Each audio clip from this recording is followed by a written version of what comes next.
Hello friends, welcome to my YouTube channel पर नए हो तो चैनल को सब्सक्राइब करो। आज मैं डिस्कस करूंगी फ्रैक्शन टॉपिक। तो फ्रैक्शन क्या होती है? फ्रैक्शन क्या होती है कि हमारे पास कोई भी थिंग है, उसको हम इक्वल पार्ट्स में डिवाइड करते हैं। ठीक है, when a unit is divided into some numbers of equal parts then each part is called the fraction of the whole part. For example, जैसे मैंने ये सर्कल ड्रॉ किया, अब मैं इसको हाफ कर दूंगी तो ये जो है ये इक्वल पार्ट्स में डिवाइड हो गया, तो इसको हम लिख सकते हैं 1/2। फॉर एग्जांपल, जैसे ये बॉक्स बना दिया मैंने, अब इसको मैंने इक्वल पार्ट्स में डिवाइड कर दिया, तो इसको हम क्या लिखेंगे? यहाँ पर मैं शेडेड पार्ट, इसको हम वैसे तो बोलेंगे 1/2, लेकिन अगर मैंने इसको 3 पार्ट्स में डिवाइड कर दिया, अगर मैंने इसको और 2 पार्ट्स को शेडेड कर दिया, तो जब हम पूछेंगे कि शेडेड पार्ट्स के लिए फ्रैक्शन क्या आएगी, तो हम लिखेंगे shaded parts divided by total parts. तो ये आ गया हमारे पास शेडेड पार्ट और ये आ गया हमारे पास टोटल पार्ट। ठीक है, तो कोई भी चीज़, किसी भी, जैसे एक चॉकलेट ले ली, चॉकलेट को हमने इक्वल पार्ट्स में डिवाइड कर दिया, तो हम उसके लिए फ्रैक्शन कैसे बनाएंगे? ठीक, आगे होता है types of fraction. Types of fraction में क्या आता है? एक होती है हमारे पास प्रॉपर फ्रैक्शन।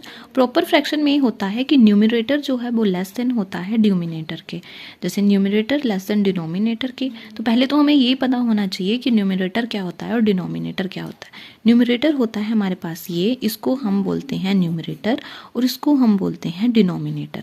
तो न्यूमरेटर जो है वो लेस देन होता है डिनोमिनेटर के, तो उसको हम बोलते हैं प्रॉपर फ्रैक्शन, जैसा कि आप ये एग्जांपल्स में देख पा रहे होंगे। आगे है हमारे पास इम्प्रॉपर फ्रैक्शन।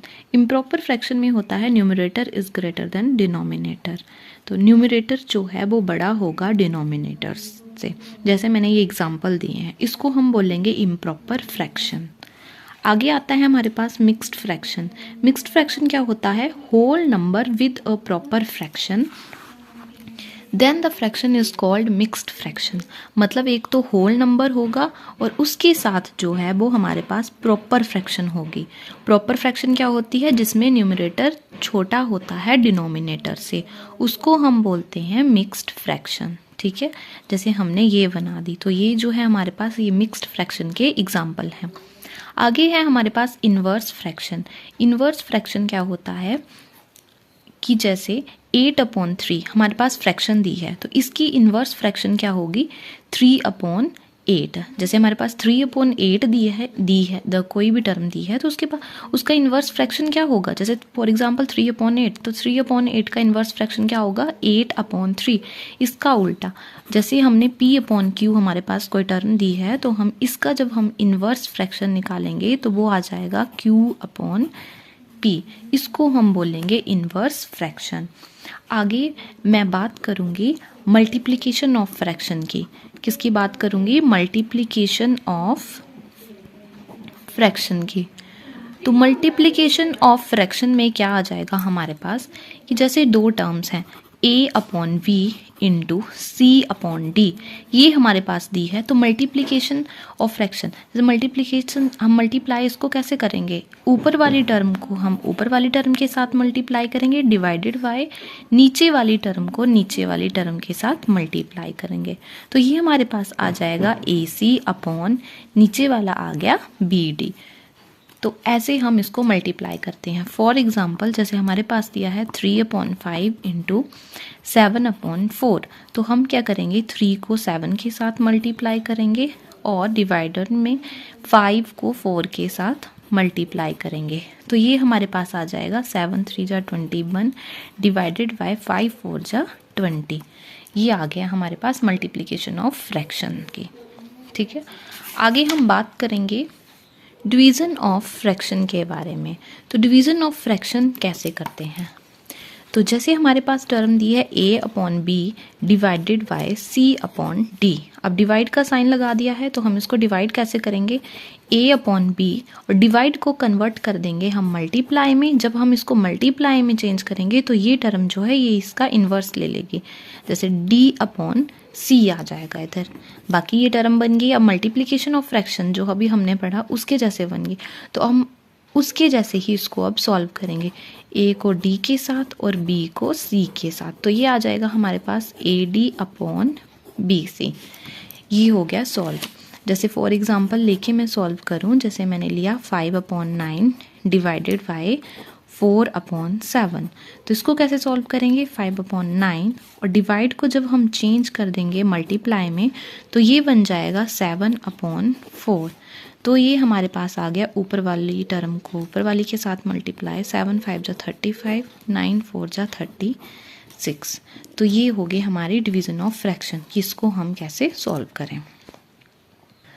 अब प्रीवियस ईयर क्वेश्चन की बात करूं तो क्वेश्चन कैसे पूछे जाते हैं कि हमारे पास फ्रैक्शन दी होंगी, इनको असेंडिंग में सॉल्व करो, असेंडिंग ऑर्डर में लिखो, डिसेंडिंग ऑर्डर में लिखो, वैसे करके प्रीवियस ईयर में जो है वो क्वेश्चन पूछे जाते हैं। प्रीवियस ईयर के क्वेश्चन को डिस्कस करें तो जैसे ये क्वेश्चन दिया गया है कि which of the following number are in ascending order. ठीक है, कि किसको जो है वो हमने असेंडिंग ऑर्डर में लिखा है। अब देखो न्यूमरेटर तो सभी का सेम है, डिनोमिनेटर डिफरेंट है, 19 25 29 37। तो असेंडिंग, तो पहले तो हमें ये पता होना चाहिए कि असेंडिंग ऑर्डर और डिसेंडिंग ऑर्डर जो है ऑर्डर क्या होता है। तो हम पहले बात करेंगे असेंडिंग ऑर्डर की कि असेंडिंग ऑर्डर क्या होता है। असेंडिंग मतलब ए से हम याद रख सकते हैं कि ऐड, तो हम क्या करेंगे, जैसे 1 2 3 4, ये हमारे पास क्या आ गया, असेंडिंग ऑर्डर। असेंडिंग ऑर्डर मतलब बढ़ते क्रम। ठीक है, 1 2 3 4 सो ऑन, ये आ गया हमारे पास असेंडिंग ऑर्डर। आगे है डिसेंडिंग ऑर्डर। तो डिसेंडिंग ऑर्डर कैसे लिखते हैं, 4 3 2 1। तो ये मैंने किस में लिख दिया, डिसेंडिंग ऑर्डर में लिख दिया। ठीक है, तो ये होता है हमारे पास असेंडिंग ऑर्डर और ये होता है डिसेंडिंग ऑर्डर। आज हमने डिस्कस किया फ्रैक्शन के बारे में। फ्रैक्शन में हमने डिस्कस किया टाइप्स ऑफ फ्रैक्शन, फ्रैक्शन क्या होती है, टाइप्स ऑफ फ्रैक्शन क्या क्या है, जिसमें हमने पढ़ा proper fraction, improper fraction, mixed fraction, inverse fraction, और मल्टीप्लाई कैसे करते हैं हम फ्रैक्शन में, डिवाइड कैसे करते हैं फ्रैक्शन में। और प्रीवियस ईयर क्वेश्चन का हमने देखा, एक क्वेश्चन सॉल्व किया कि इसको कैसे करते हैं। तो प्रीवियस ईयर क्वेश्चन में जो है वो असेंडिंग ऑर्डर या डिसेंडिंग ऑर्डर में ही पूछा जाता है, और हमने डिस्कस किया कि असेंडिंग ऑर्डर क्या होता है, डिसेंडिंग ऑर्डर क्या होता है, जिससे कि आपको हेल्प मिल सके कि आप उसको असेंडिंग या डिसेंडिंग ऑर्डर में कैसे लिख सकते हो। तो ये था टॉपिक फ्रैक्शन। आई होप ये वीडियो आपके लिए बहुत हेल्पफुल रहेगी। ये वीडियो अच्छी लगे वीडियो को लाइक करो, शेयर करो और कमेंट करके बताओ कि वीडियो कैसी बनी। Thank you.